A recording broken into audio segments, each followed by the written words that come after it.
Welcome back to Books and Beer, and Happy New Year's Eve! We're getting ready to start a new year, so we have a new beer. We are back at Straight to Ale, which last time we had Unobtainium, and this time we have a child of Unobtainium. His name is Velvet Evil, and let me tell you what, it is Velvet Evil. It's the Unobtainium base, which we learned last time is barrel aged, but this time it has chocolate and coffee and raspberry, and let me tell you what, you can taste all of it. I had this beer for the first time and I thought, wow, this is really what the decadence of the holidays tastes like. It tastes like a raspberry chocolate torte to me. But it's kind of like the decadence of the holidays right before New Year's when you're just like, I gotta go on a diet. Like, I need to go on a diet. Diet starts tomorrow. Diet starts tomorrow. Drink this tonight. Drink Velvet Evil tonight. So we have a mixed match of books. Some of them have to do with, the new year, and some of them don't. But do you want to start? Sure. I am going to start with something a little German. I grew up in a very Swiss family. I lived in Germany and Austria. I had a master's in German studies. So anything German really just, Just I love you. it. Let's call it you. If I drink too much of that, I'll probably start speaking German. So there you go. But this, I had never heard of this book, and I really enjoyed it. It is like obscure German stories. It's written by Goethe, Hesse, just great German authors. And some of them are short poems, some are short stories. So it's something you can pick up and down, you can read it to your kids, recommend it to your neighbor. And considering we're still in the middle of the 12 days of Christmas, if you celebrate Christmas the way the Germans do, 12 days, we're right smack dab in the middle, so this is still pertinent to what I would be reading right about now. What was it called? It's called A Very German Christmas. A Very German, that's apt. Okay. Yes. In Germany, man, they know how to do Christmas. Let me just tell you. It is delightful. Krampus last time. Krampus, you got Krampus, you got like Vienna is like a snow globe at Christmas time. It's so charming over there. So, and this really just gives you the feels for what Christmas is like over there, minus all the scary Krampus and we're going to kidnap your children and stuff. This is more the happy side. But yeah, if you want something short, sweet, read to your kids, this is a great one. And you said it's short stories and poems? Yeah, it's just a compilation of different authors. And so nothing too terribly long. Something you can pick up and put down kind of thing. So, and I believe it is on Hoopla. Okay. Correct. So yeah, it's a good one to download. All right, so my next book I chose because it is the end of an election year. I know. Middle of pandemic. We have just had a year, y'all. And so 2021 probably can't come fast enough tomorrow, but Happy New Year's. And this book, Andrew Shaffer wrote. He wrote the book I reviewed last month, The 50 Shames of Earl Grey. He's a satirical writer. Funny book. We need a laugh right now. This is fun. So in 2016, after Biden lost, Shaffer wrote a book about what happens to Trump while he's in the White House, but then he wrote a book about what Biden is doing now that he's not in the White House. And so this one follows Biden. We don't have the Trump one in our catalog, but we do have this one and the sequel to it. It's funny. It makes fun of the Biden-Barack romance. It's about Biden going home, being bored. He has nothing to do now. What did he do? His best friend is off, with his beautiful wife and daughters doing everything else. And he's sitting down going, what's next? So one of his friends gets mysteriously murdered. And he calls his old buddy Barack to come help him solve the mystery of the murders. And they go around and get into their old little romance kind of meme. That's what this is. This is a very long meme. That's what it sounds like reading. It is so off the rocker of reality. It just makes fun of everything. So definitely, if you need a laugh, you can check this out. We have this copy. We also have the sequel. But it's funny because he wrote it 4 years ago, so we didn't know there'd be another election right now with this going on. So hopefully, he might come up with new material. Who knows? So, but then this last book I chose, Sophie Cousins. I've never read anything from her. This is my first book. I have known this book has been coming out for months. I've been looking forward to it coming out. I think it came out in October or November. So when I went to go check it out at the library and put a hold on it, before we even had a copy of it, there was a wait list for it. I don't know if there's still a wait list now. I actually had to go out and buy this copy to read it so I could review it in time. But it's wonderful. It's about two people born on New Year's Day, and back in 1990. And so there was a competition in London. The first baby born family gets $50,000. Of course, the baby that was born was a baby that was from the more wealthy family, and so the other child who was born a minute later, she kind of held this resentment her whole life against him. That the reason her life never worked out was because it started from birth, kind of thing. He stole her birth name. He stole the $50,000. All these things. But then they meet on their 30th birthday, which is New Year's Day, and she actually realizes how much I hate him. He's actually kind of a nice guy. And this is, she looks at him like this guy who has always had a silver spoon. He's just, everything she resents, he is. But he's a nice guy. So they become friends. They randomly keep running into each other. She realizes this is just going to be a friendship, that I can't deny.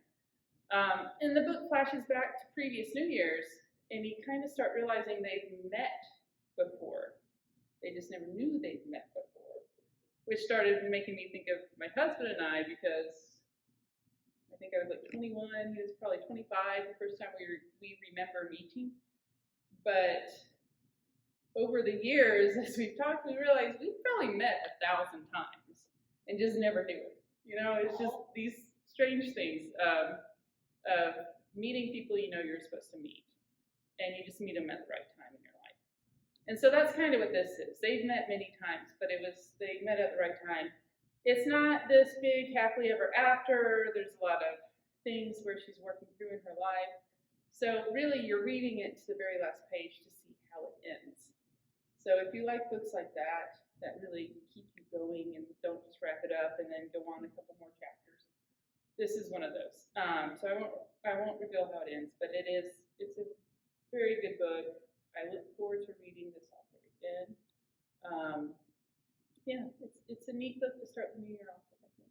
So I would definitely check it out. I think we have like 12 or 13 copies in the library. So hopefully, and all of them are on hold right now? Hopefully not anymore. So I might have to donate this to the library so we have another copy in circulation. Goodness. But no, it's fun. So what did you read, Heather? A weird assortment of things. But I'll go ahead and get started on one that starts on New Year's Eve. Because that's right, it's New Year's Eve, right? So the first one I picked was At the Water's Edge by Sara Gruen. This is the author who wrote Water for Elephants. So I like that book. I think that's why I ended up reading this book originally. And I had like this inkling in my mind. I'm like, I feel like I've read something that started on New Year's Eve and then it got weird. And this is that book. Because you've read this already? Yes, I have read this already. Oh, I was trying to think of it. So I read this, I think, a couple years ago. It's been a couple years. I reread it recently, just to prepare. It's about a couple, Maddie and Alice Hyde. They're socialites, and they find themselves financially cut off from the husband's parents, who are super wealthy, and I think the father is a colonel in the army, some of that. It's a historical fiction, because that's where I'm at right now with everything I read. Historical fiction set during World War II. So they're cut off financially because they make a humiliating scene of themselves at a New Year's Eve party. That's where it starts. And make good decisions. Ellis, who is the husband, he's colorblind and can't serve in the army. So part of this book deals with the shame and humiliation and the pressuring men of a certain age were put through during the wars when they couldn't serve.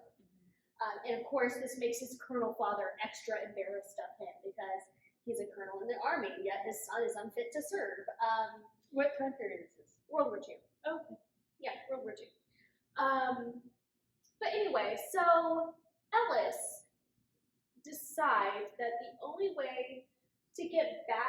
into his parents' good graces and financially is really what he's looking for, is if he can find the Loch Ness Monster.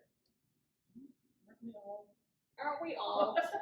That's like the perfect reaction. Great decision to make on New Year's Eve. So New Year's Eve, you make a mockery of yourself, and what's the next best thing? You gotta find Go to Scotland.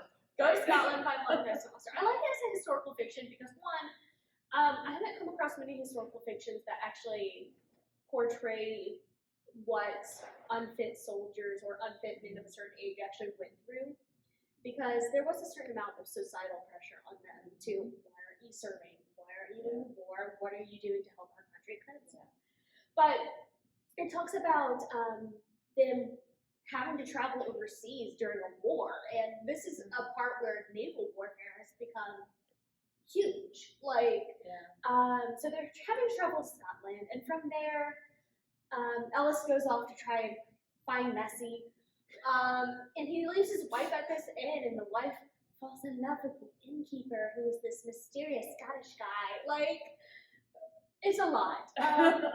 This is one of those historical fictions that does great in some areas, and then the rest of it is just pure romance novel. But I highly suggest it. I purely picked it for the fact that it starts on a New Year's resolution to find the Loch Ness Monster. Like, obviously. But that's At the Water's Edge. It is very readable. You'll fly through it. Taking a huge pivot. My next book is called Radical Candor. It's by Kim Malone Scott. This is one of those books where I don't like to suggest self-help books. It's just not something I really go for.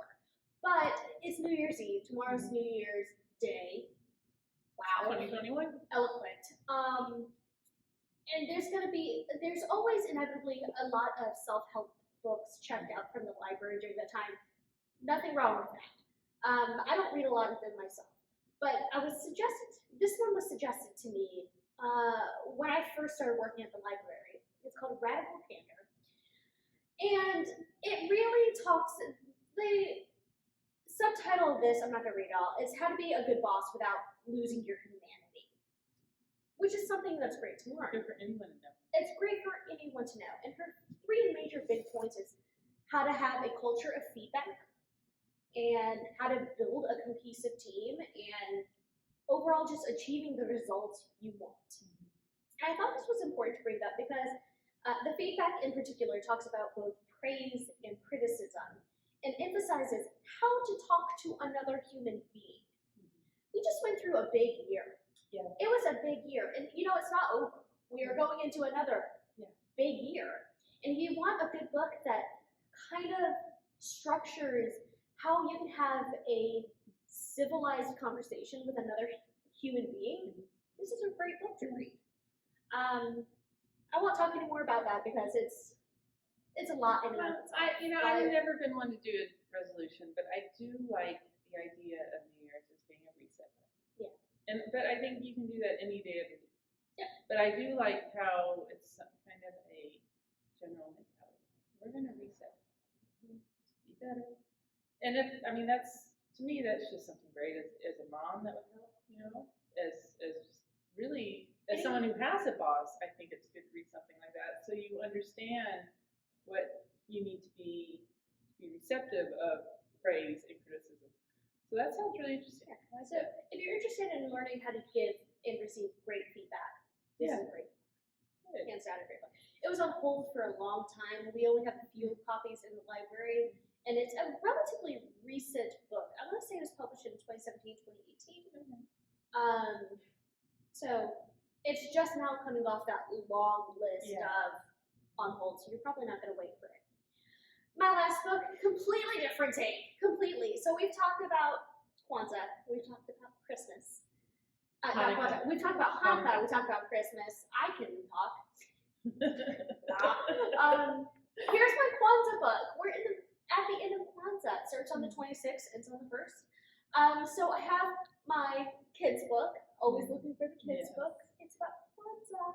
It's called Seven Spools of Thread, a Kwanzaa story by Angela Medearis. And it's about these 7 brothers who cannot get along. They do not get along quarrel all day about whether the sun rises or sets, quarrels all day about the best way to bring their crops in from the field. Their father dies, and in his will, he leaves his will to the chief of their tribe, and the tribal chief says in his will he wants to leave you his entire estate, but if you can't get along, he's going to leave it to the poor. And in order to actually get his estate, they have to turn 7 spools of thread, hence the title, into gold. And they're like, okay, and they have to do it without fighting, because that's the entire point, right? Getting you and your brothers and your fellow human beings in general to not quarrel, to get along, to learn how to work together. And finally, they have all these suggestions, and finally they come to, well, why don't we take these 7 vibrant spools of thread and make a tapestry and sell the tapestry for gold, and that way we get our gold, we turn it into the chieftain, we get our estate, and that's what they end up doing. But at the end of it, one of the younger brothers says, well, I feel bad because this was going to go to the poor of our tribe, and now it's not. Now we have it. So what they end up doing is teaching the rest of the tribe to make these beautiful multicolored tapestries to sell for themselves. Yep. And this is from a tribe, I believe, based in Ghana, and Ghana is known for their multicolored fabrics, for their beautiful cloth that they make and distribute. But as far as illustration goes, as far as symbolism goes, the 7 spools, the 7 brothers, all are interweaving with the 7 pillars of Kwanzaa, which are in English. This is usually in Swahili. In English are unity, self-determination, collective work and responsibility, cooperative economics, purpose, creativity, and faith. And they have to use all of those concepts in order to come up with this idea to weave this multicolored cloth. Wonderful. Yeah, it's a really beautiful book. I highly suggest it if you want to teach your kids some Kwanzaa principles. Yeah. But yeah, those are my 3. Like I said, they're pretty far in between. I really look forward to reading your New Year's one. I hope I can get on that wait I list. can lend you my copy. Oh man, friends in high places. Thank you to Straight to Ale for hosting us again. Yummy beer. Yummy, Get a velvet growler or people. whatever. Yeah. Wonderful. Make sure you subscribe to the library YouTube channel, and we'll see you next year.